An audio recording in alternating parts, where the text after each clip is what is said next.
We're going to hum. The hum is a bass-line sound. That means it's omnidirectional. It's very hard to tell where the hum came from. And when you hum, you don't move your face. So nobody will know whether you hummed.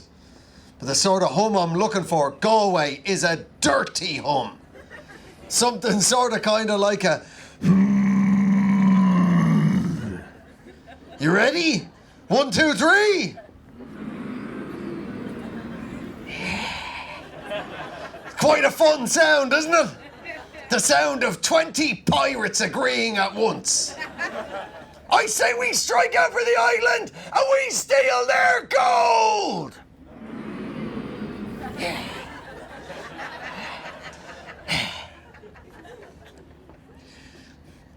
Just the ladies humming?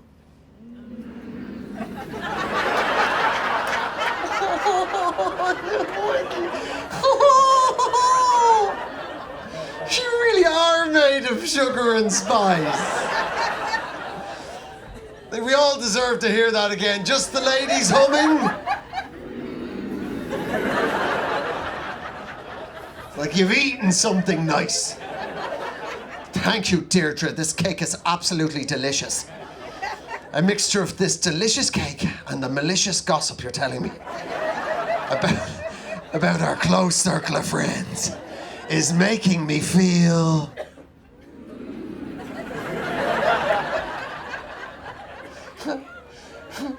Watch this, ladies. You're going to learn something about the men folk in your life. Just the men humming.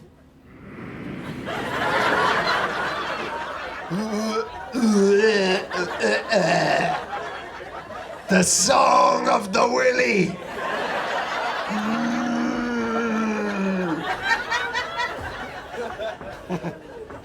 Well, it's wonderful to be here in Galway. Oh yes, the only place on earth I'm willing to accept the sound of the bongos. A very, very beautiful place, as we all know. I live on the other island, so it's great to be away from Brexit. Just to have a couple of minutes off. It's happening, people. Brexit. It's gone on long enough. You know? It has to happen. I get around the rest of Europe and people are like, what's Brexit all about? I try and explain. It's profoundly demographic. Yeah? That's all you need to know. 90% of under 21-year-olds in the UK want to remain in the EU. 90% of over 80-year-olds want to leave the EU, and it's a perfect demographic line like that, in a direct line. The older you get, the more into Brexit you are. Yeah? But in 2016, they remembered to vote. Ta-da! The young people were too busy trying to fuck each other on Tinder. Can't help but feel that the polling station in the town I live in, the fact that it's in their care centre might have had a slightly swaying effect. You know, if the polling station had been in the vape shop, we might have had a slightly more caramel-scented future on our hands.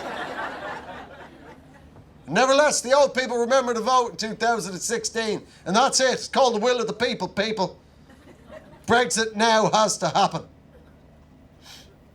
My thing is, why can't we just tell the old people that it was done?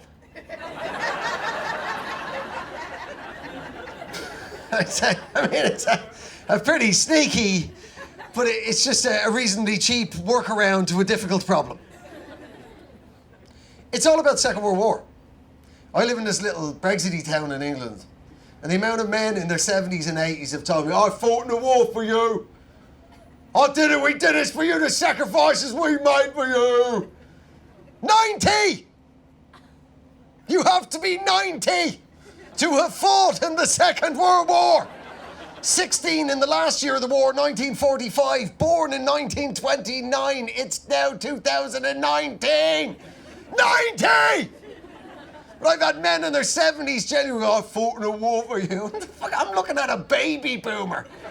What sacrifice did you make, mister? I bought a house for a tenner? Your great sacrifice is riding bareback hairy fanny at the back of Who concerts. Brexit, so long, so much Brexit. The border, the border. On and on, the Irish border. It's not the Irish border. It's the British border in Ireland. The Irish border's the beach. Do you know how many pubs I've had to leave?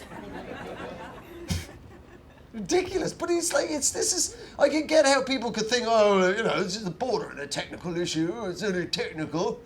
If you'd never been to Ireland, and what you think in your head of a border is like a Sean Connery, James Bond movie in the mid-60s, and he's in an open-top car winging his way to the Swiss border, and there's a post and a checkpoint and a flag, and Sean's got his wig holding his terrible opinions of women in.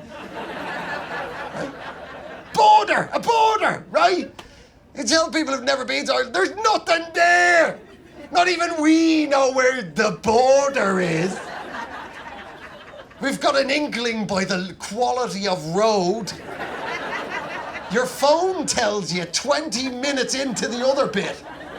Bing, you're in the other bit now. You can speed all you want and they can't give you points. Hooray for partition. I try to explain to people that the border is over 300 miles long. On an island that's not 300 miles long! Have you ever seen a detailed map of the border? It's like that! It's like a cross-section of a twirl! You gotta police that! I try and explain to them. One of the main figures in the Troubles after the peace process diversified into being Europe's leading cigarette smuggler. And he got away with it for 20 years because his house is on the border. Half his house is in the Republic and half is in Northern Ireland. For 20 years, people were like, how did he get away with it? They keep raiding him. Where did he go? He went into the kitchen. He's in the kitchen. You can hear the kettle on. The Scarlet Pimpernel has rode again. Fucking kitchen. Genuinely, I try and explain to my elderly neighbours who are super up for a bit of Brexit. This is what I've been saying to them for the last 4 years. The only thing anybody in the UK needs to know about the European Union is it's the Republic of Ireland. Yeah? The UK does more trade with the Republic of Ireland than it does with Brazil, Russia, India and China, the much vaunted BRIC nation economies combined. It's a pretty staggering trade statistic, right? I didn't know it until the referendum. It blew my mind. I have no idea what we're trading with each other. Presumably we're just sending stag doos at each other. A much higher rate than any of us previously imagined. Just a million arseholes in fancy dress on each other's island at any one time. Look mate, I'm a lady! I'm dressed up as a lady! Welcome to Cork. You're a funny little fella, ain't you? Oh, like you wouldn't believe. 48 years of sexual repression are coming your way, crazy Dave. Are they real boobs? Are they balloon boobs? That's the thing, like every day in the news, you guys, we're in the greatest mess we've ever been in. This country's never been more divided or confused or baffled. It's nothing if you're Irish. You know, you're Irish over 45. I grew up in a world of moving statues. You've got yourself into a bit of constitutional fucking nonsense, have you? Statues used to move! Young people. The young people of Ireland, you've no idea what me and this corpse, this 70-year-old fucking ball bag, me and him. The Ireland we grew, right? The kids have no idea with their Johnnies. The Ireland we grew up in the 80s, young people of this room, in the 80s, people used to write the word sex on walls and run away. Right? That's it, just sex. Sex! That's all there was. It was always three. What it was: sex, IRA, IRA, sex, sex, IRA, UVF, sex, IRA. It's only ever 3 letters: sex, IRA. Very similar. Both involve masks and role play. Who are you pretending to be? I'm pretending not to be working for the special branch. Anyway, do we have any Irish women here? Anna Heron, women of Ireland, can you please tell me why it is you get to a certain age in life and then you have an overwhelming desire to put a fleece on and walk against traffic after dinner? Literally everywhere in Ireland between 6 and 8 o'clock, there's I'm not talking a nice walk along Salt Hill, like, it's the main road. There's a 2-story articulated lorries covered in wood chipping and grit. And there by the roadside, there's 5 mammies just grim determination. If I make it home alive, I can have a slice of cheesecake. It's always mad, the mammy madness in this country. I learned to surf in Clare. I was in Clare a couple of years back. And they were teaching us, right? You know, there was 15 Irish people learning to surf, right? And before you even get in the water, you've got to have the safety lesson. You know, they get you into the wetsuit. And the wetsuit is an incredibly unforgiving fabric, right? It was just 15 Irish people in a semicircle, all in wetsuits, just all going through their own individual midlife crisis. There's all of us just looking at each other, just going. Every one of us all had the same thought at the same time, just like, how am I fat and skinny at the same time here? Why is my arse here? And nothing there. Just a wall with a hole in it. And like a hedge hole, like, you know, hairy owl hole, just a flat thing. And then the wall splits into 2 mini walls. I got a full-on, like, booby belly thing here. We're in the water, right? Now, surfing's incredibly difficult. I'm a snowboarder. But snowboarding compared to surfing, like, it's like snowboarding on an ocean, you know what I mean? It's like on a mountain that keeps changing shape and is full of fish. It's very, very, very, very, very difficult. Right? But we eventually caught this wave, right? We all caught it. And we were surfing back in, looking into the burn, the skies parted and the sun was out. And you've got the sun dappling across the ocean. Yes, the West is the best, right? It was a business. I remember I was surfing beside an Irish woman. Now, she couldn't be any more than 42. But you could feel the mammy was starting to descend around the edges, right?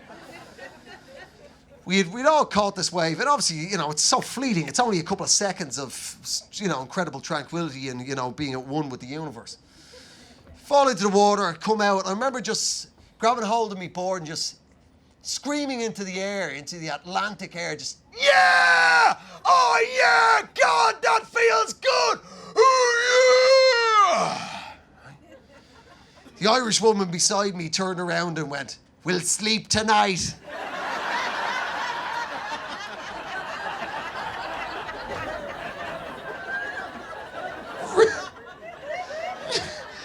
That was the coolest moment of my life. Our heads won't know to hit the pillow.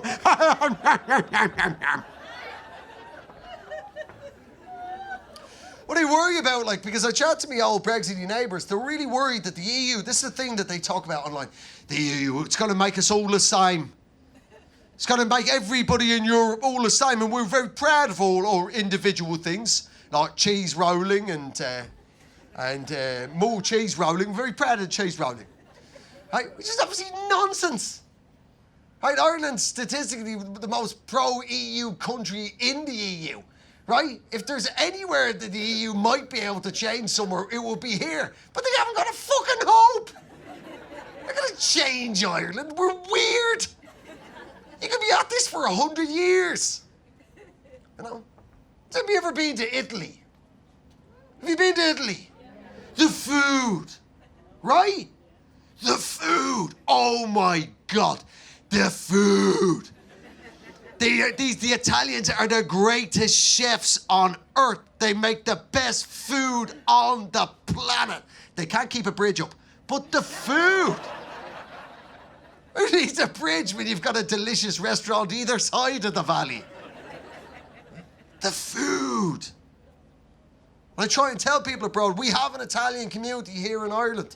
They came in the 1950s and they own all our chip shops. Have you ever stopped to think about that? There's people with millennia of culinary genius, and they showed up in Ireland in the 50s and went, who's hungry? Who wants to eat? Come on, you tell me, sky's the limit. Let's see it, you tell me, say the word. Let's see food, what do you like? You tell me, let's go. Sky is the limit, imagination knows no bounds. What food do you like? You tell me, come on. You say, let's go, let's eat. Chips! We want chips, Luigi!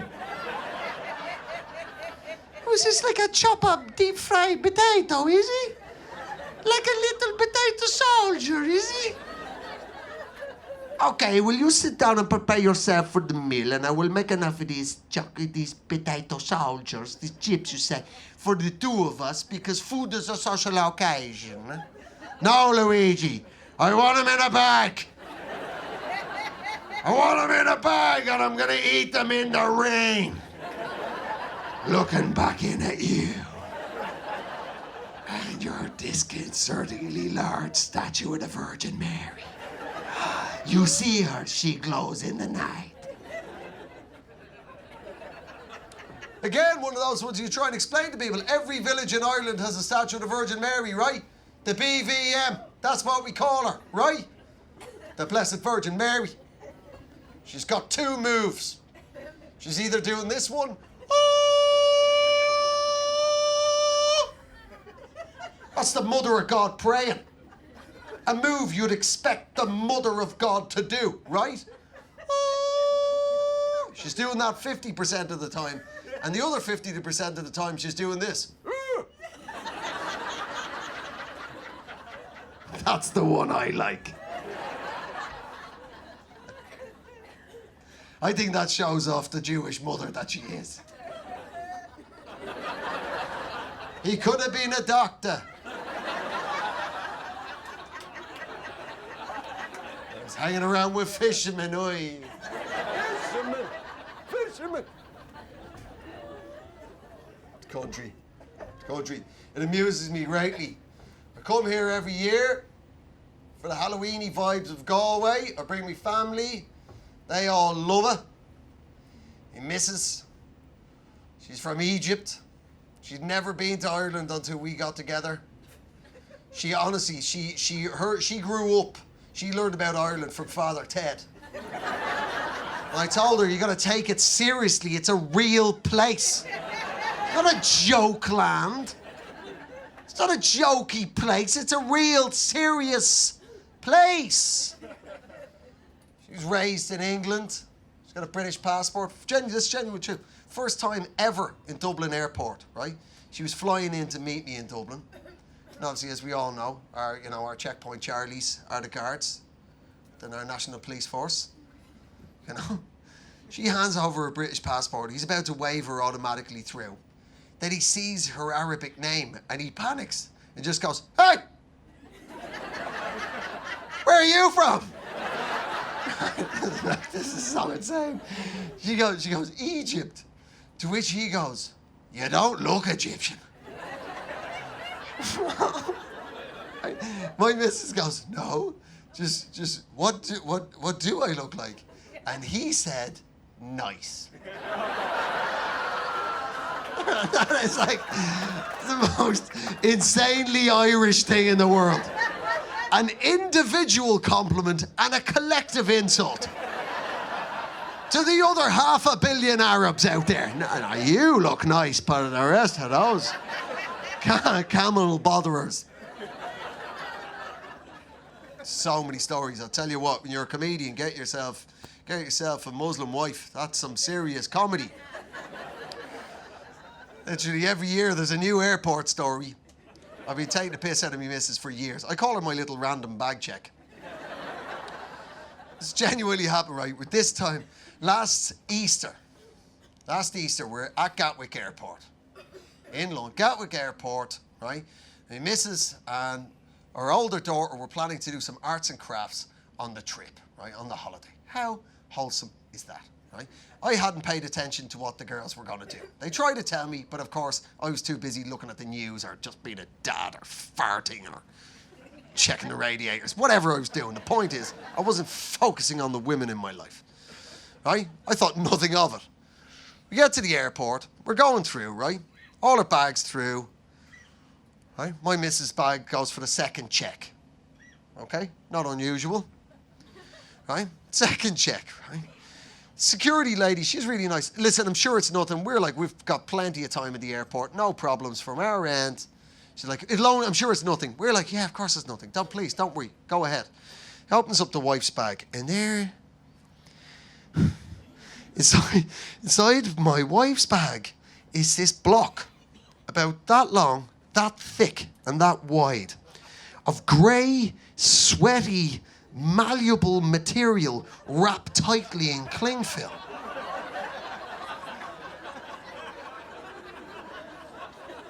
Right? The security woman that goes from like, I'm sure it's nothing. She visibly rocks back on her heels and presses a buzzer on her belt.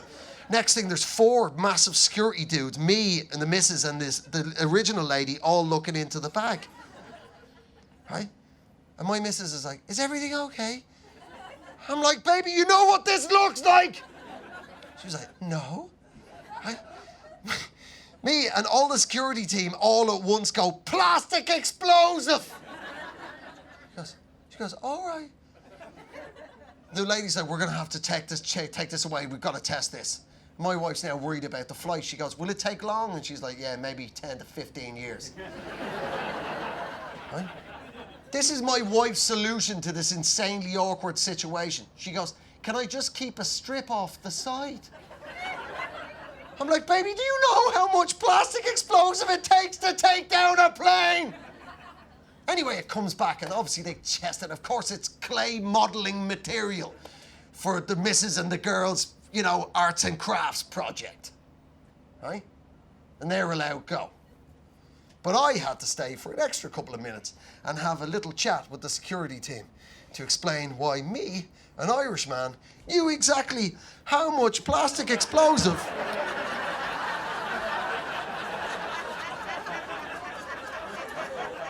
it would take to take down a plane.